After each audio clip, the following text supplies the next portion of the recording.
മാന്യ പ്രേക്ഷകർക്ക് എൻ്റെ പ്രണാമം.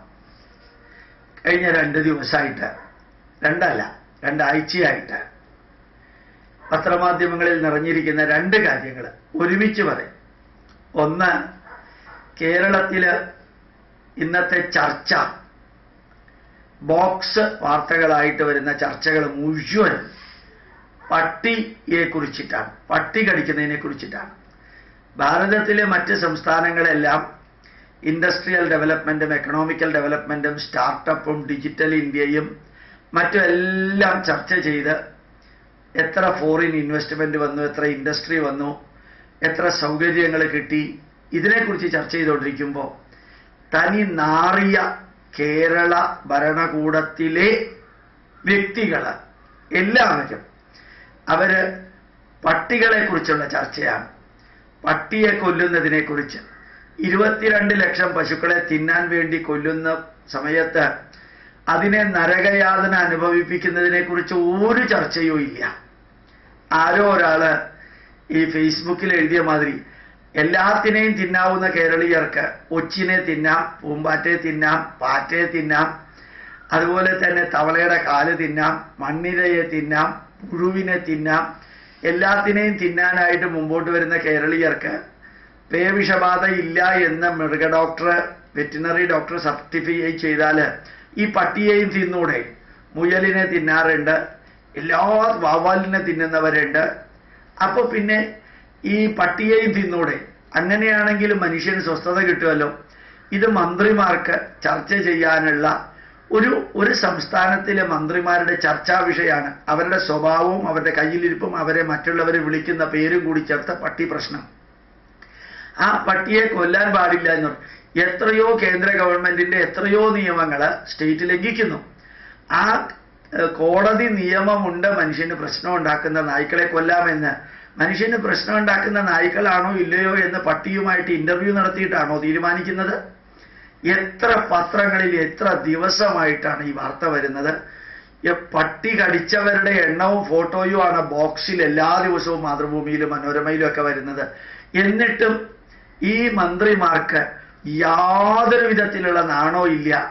ഒരു വിധത്തിലും അവർക്കൊരു പ്രശ്നമില്ലാത്ത രീതിയിൽ മന്ത്രിമാരുടെ സൗധങ്ങളിൽ അവർ കഴിഞ്ഞുകൂടുന്നത് കാണുമ്പോൾ സത്യത്തിൽ കാർക്കിച്ച് തുപ്പാനാണ് തോന്നുന്നത്. ഇവരുടെ ഫോട്ടോയും ഇവർ ഉദ്ഘാടനം ചെയ്യുന്ന രീതിയുമൊക്കെ പത്രമാധ്യമങ്ങളിൽ വരുമ്പോൾ ഈ തരം തറകളെയാണല്ലോ ഈശ്വര നമ്മുടെ മന്ത്രിമാരായിട്ട് ഈ സാക്ഷര കേരളം എടുക്കേണ്ടി വന്നത് എന്നുള്ളത് ഒരു വാർത്ത.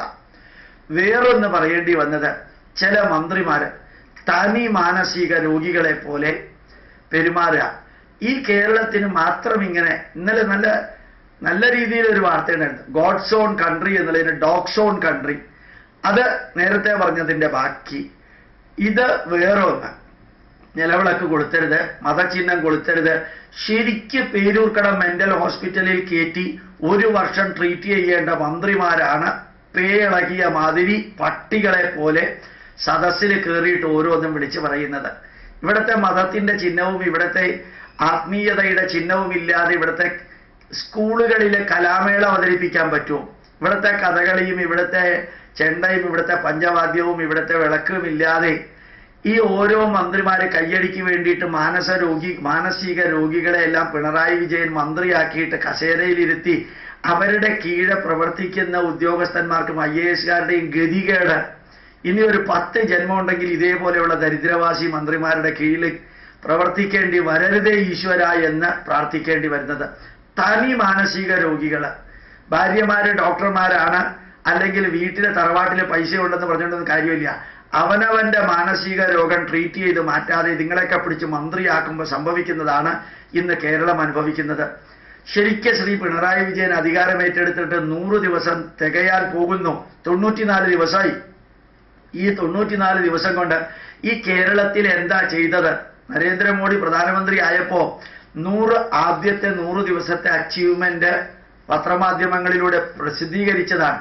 ഇവിടെ ഈ 100 ദിവസം കൊണ്ട് ഈ പട്ടിപിടുത്തം ചർച്ചയും, അതുപോലെ തന്നെ ആധാരമെഴുത്തുകാരുടെ വായിൽ വെള്ളമൊഴിച്ചതും, അതുപോലെ തന്നെ വേറെ എന്തൊക്കെയോ 100 രൂപ കമ്മീഷൻ മേടിച്ചിട്ട് പെൻഷൻ കൊടുക്കാൻ വേണ്ടിയിട്ടുള്ള തീരുമാനമെടുത്തതും ലുലു മാള് പ്രൈവറ്റ് കമ്പനിയിൽ ഉദ്ഘാടനം ചെയ്തതും അല്ലാതെ ഈ 100 ദിവസമായിട്ട് ഇവിടെ എന്താ ചെയ്തത്? ഒന്ന് മാത്രം തനി മാനസിക രോഗിയായ മന്ത്രി സുധാകരന്റെ ഓരോ പ്രസ്താവനകളും, പിന്നെ ഒരു ജയരാജൻ എന്ന് പറയുന്ന ആളെ, കുറെ ജയരാജന്മാരുള്ളത് കൊണ്ട് ഇതിൽ ഏത് ജയരാജനാണെന്ന് ആൾക്കാർക്ക് പറഞ്ഞുകൂടാ. അവരുടെയൊക്കെ തനി മണ്ടത്തരം, ഒരു ശൈലജ എന്ന് പറയുന്ന ഒരു സ്ത്രീയുടെ ഓരോ തരത്തിലുള്ള വിവരണങ്ങളും, ഇങ്ങനെ ഒരു മന്ത്രിസഭയിലെ പകുതിയിൽ കൂടുതൽ മാനസിക രോഗികളുള്ള ഒരവസ്ഥയിൽ ഇവരൊക്കെ ഇറങ്ങി പുറപ്പെട്ടിട്ട് ഓരോന്നും പത്രമാധ്യമങ്ങളിലൂടെ നിറഞ്ഞു നിൽക്കുന്ന രീതിയിൽ ഈ God's own country, dogs own country എന്ന് പറഞ്ഞാൽ രണ്ടർത്ഥത്തിലും ശരിയാണ്. നമ്മൾ ദേഷ്യം വരുമ്പോൾ ചിലരെ വിളിക്കുന്ന പേരാണ് പട്ടി എന്ന് പറഞ്ഞൊക്കെ.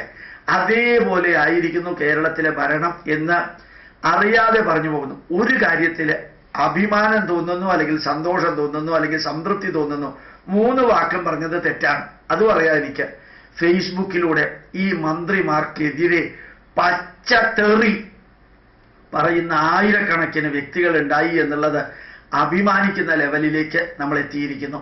പച്ചത്തെറി എന്ന് പറഞ്ഞാൽ ആ മന്ത്രിമാരുടെ ഭാര്യമാരോ മക്കളോ ആ ഫേസ്ബുക്കിൽ അവരെക്കുറിച്ച് പറഞ്ഞിരിക്കുന്നത് വായിച്ചാൽ കുളിച്ച് പുണ്യാഹം തെളിച്ചിട്ട് വേണം വീട്ടിനകത്തേക്ക് കയറാൻ എന്ന ലെവലിലേക്കുള്ള കമന്റുകൾ ഫേസ്ബുക്കിലൂടെ വരുന്നു. എല്ലാവരെ കുറിച്ചും ഇല്ല. ഇനി ഞാൻ ഒരു മന്ത്രി സഹനാവവതു സഹനൗ പുനക്തു സഹവീര്യം കരവാവഹൈ എന്ന് TV-യിൽ വായിച്ചത് കേട്ട് ചിലർ പറഞ്ഞു ഏതോ ഈയാമ്പാറ്റ കിടന്ന് ചിറകടിക്കുന്ന മാതിരിയാണ് അയാള്. അദ്ദേഹം എന്ന് പറയാൻ പറ്റില്ല. അയാൾ മന്ത്രം ചൊല്ലിയത്, ഈ ഉപനിഷത്തിലെ ശാന്തി മന്ത്രം ചൊല്ലിയത്. ഇങ്ങനെയുള്ള രോഗികളെ മാത്രം തിരഞ്ഞെടുത്ത് പിണറായി വിജയൻ സാറെ നിങ്ങൾ എങ്ങനെ മന്ത്രിയാക്കി ഇവരെയൊക്കെ? അങ്ങനെ ഡോഗ്സ് ഓൺ കൺട്രി ആക്കി മാറ്റി എന്ന് ഗംഭീരമായിട്ട് ഇന്ദ്രൻസ് വിശേഷാൽ പ്രതി എന്ന വിഭാഗത്തിൽ മാതൃഭൂമിയിൽ തിങ്കളാഴ്ച എഴുതിയത് അന്വർത്ഥമാക്കിക്കൊണ്ടൊരു സംസ്ഥാനവും സംസ്ഥാനത്തിലെ ഭരണകൂടവും അവിടുത്തെ മന്ത്രിമാരും അവിടുത്തെ തീരുമാനമെടുക്കേണ്ടവരും ഇതിനെ എതിരെ ഒന്നും പറയാത്ത പ്രതിപക്ഷവും BJP-കളും ബാക്കിയുള്ളവരും നിൽക്കുന്ന ഒരവസ്ഥ അത്ഭുതം തോന്നുന്നു. 7-8 എണ്ണം ചത്തതിന് ശേഷം വേണ്ടി വന്നു തിരുവനന്തപുരം കിഴക്കേക്കോട്ടയിലെ ബാരിക്കേഡ് മാറ്റാൻ. അതിന് കാരണം ഭരിക്കുന്ന പാർട്ടിയിലെ ഒരു MLA പൂത്ത പൈസ കൈക്കൂലി വാങ്ങിച്ചത് തന്നെ. ഇതൊക്കെ പബ്ലിക് റോട്ടിൽ വിളിച്ചു പറയുമ്പോൾ പോലും സുതാര്യ ഭരണം, നല്ല സത്യം, ധർമ്മം, നീതി, ന്യായത്തിന്റെ ഭരണം എന്നൊക്കെ പറഞ്ഞ് എല്ലാം ശരിയാകും, അല്ലെങ്കിൽ എല്ലാത്തിനെയും ശരിയാക്കും എന്നും പറഞ്ഞ് കയറിയവർ 100 ദിവസമായിട്ട് എന്താ ചെയ്തത് എന്ന് ഒരു പേപ്പറിൽ ഒരു 5 വരിയെങ്കിലും എഴുതിയിരുന്നെങ്കിൽ നന്നായിരുന്നു എന്ന് ഡോഗ്സ് ഓൺ കൺട്രിയിലെയും ഗോഡ്സ് ഓൺ കൺട്രിയിലെയും ഭരണാധികാരികളും അവരുടെ കൂട്ടത്തിൽ നിൽക്കുന്ന രാഷ്ട്രീയക്കാരും ഒന്ന് ചിന്തിച്ചിരുന്നെങ്കിൽ നന്നാകുമായിരുന്നു. പ്രണാമം, നമസ്കാരം.